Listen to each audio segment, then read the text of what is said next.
Hello and welcome to the AX Conversation. This week we've got an extra special episode where I get to reflect on the first 10 episodes of the podcast and have a think about what I've learned so far. So let's get into it. My first learning is actually a bit of a personal one as a podcast host. So when I first started this, what I really wanted to do was to hear from different perspectives across employee experience, different types of roles, different geographies, different industries. And what I wanted to do was make sure that everyone had a really consistent format to have their voice heard, that I've surfaced some of the insights that they had in a consistent way. But the more and more I got into filming these episodes, what I learned was that I couldn't have the same questions. I wanted to double click on certain things that people were saying. I had some personal opinions on things that people were saying. And so instead of trying to put people in this rigid structure of these are the questions I'm asking and this is the insights that I'm going to get from you, I wanted to make sure that I could bounce off the person. And what I actually found was the more I got involved in a conversation, the more I could challenge, the more I could ask some different types of questions that they weren't expecting, I could surface more interesting ways or interesting thoughts that they had on that topic. And so for anyone that is actually thinking of creating their own podcast, or if you're looking to create an internal podcast in your organization, I would say you want a good mix of structured questions that the people are expecting and that they can prepare for, and they get the opportunity to talk about the points that they're really passionate about, but also allow a little room for flexibility and fluidity, because in that unknown means you get to surface things that people weren't preparing for, insights, thoughts that come off the top of their head that weren't written down.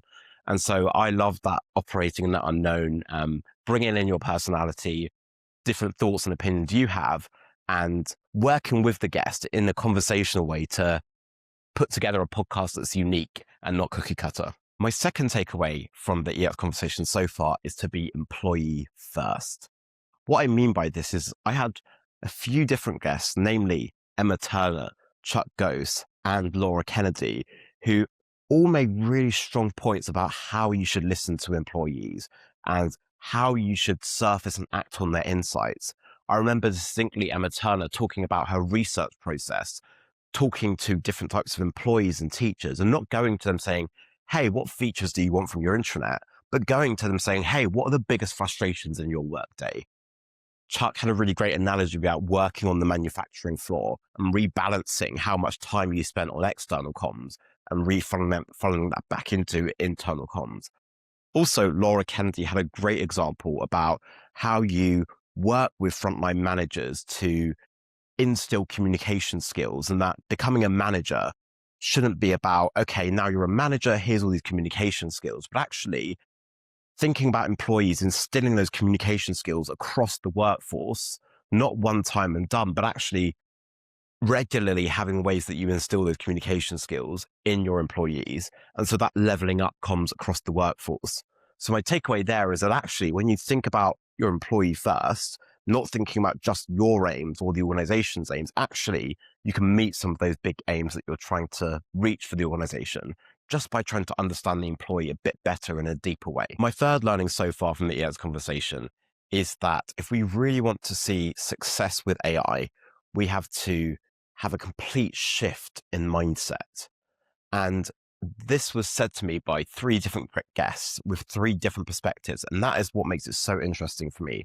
The first time I heard it was from Hattie Roche, who told us that we had to throw out the old rule book because what we had created was kind of this Frankenstein idea of employee experience, which didn't actually deliver for employees.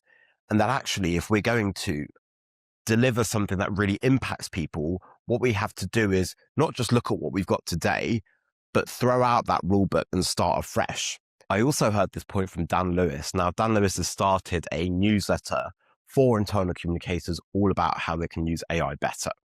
And what's great about this is that he's making the point that if we're going to shift to this AI era, internal communicators have to think about the outcomes that they want and how they can use AI to deliver on those outcomes quicker and more effectively. And there's finally the chance to do this with AI.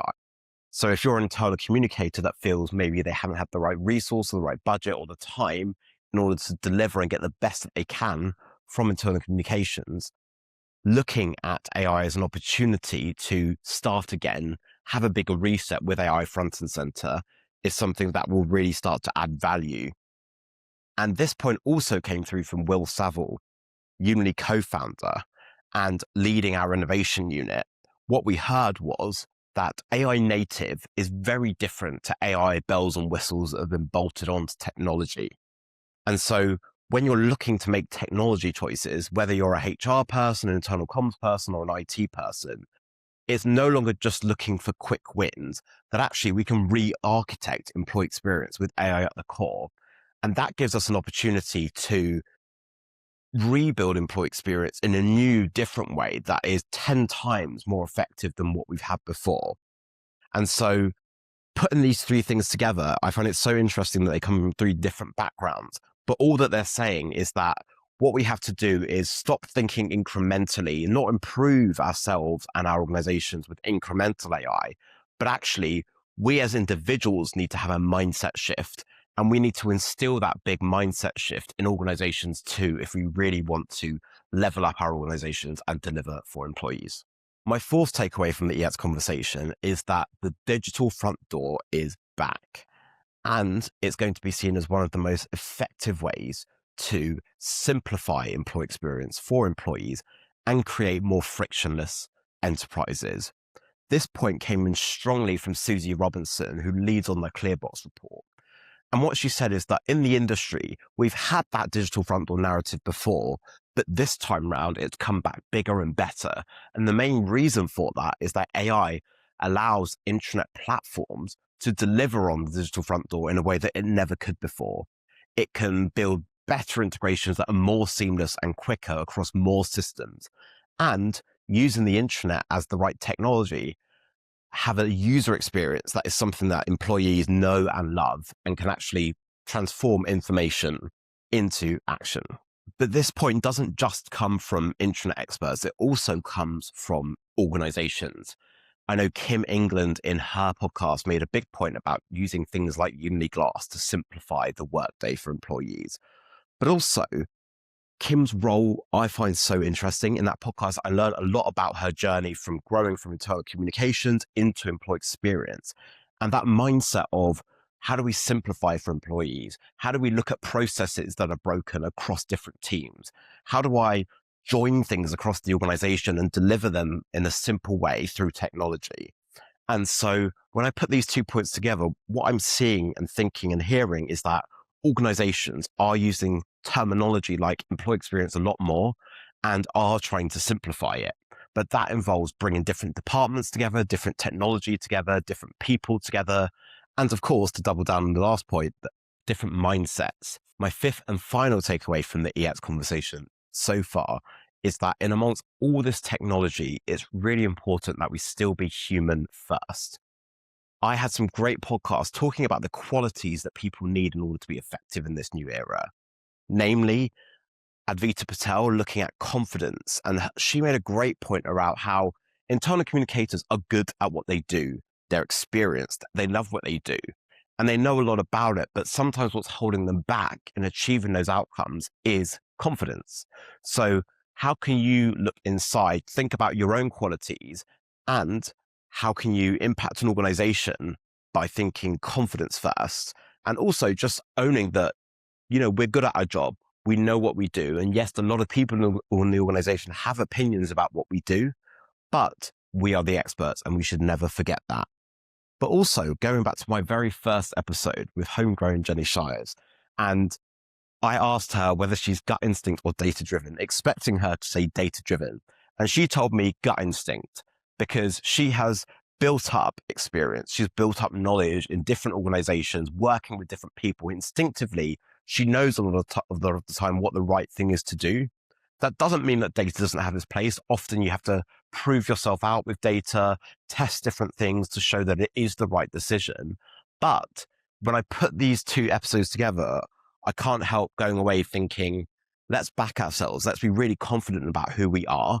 Let's deliver on employee experience in the AI era, but let's make sure we don't forget about the people and our qualities and our experience, because we are the ones that are going to deliver for organizations in the next era. So there you have it. They're my top 5 takeaways from the first 10 episodes of the EX conversation. but we're just getting started. I've already got many more lined up, and I'd love to have many more voices on. So if you'd like to get involved in the EX conversation and you'd like to be interviewed by moi, then feel free to get in touch via LinkedIn or drop us an email. Thanks.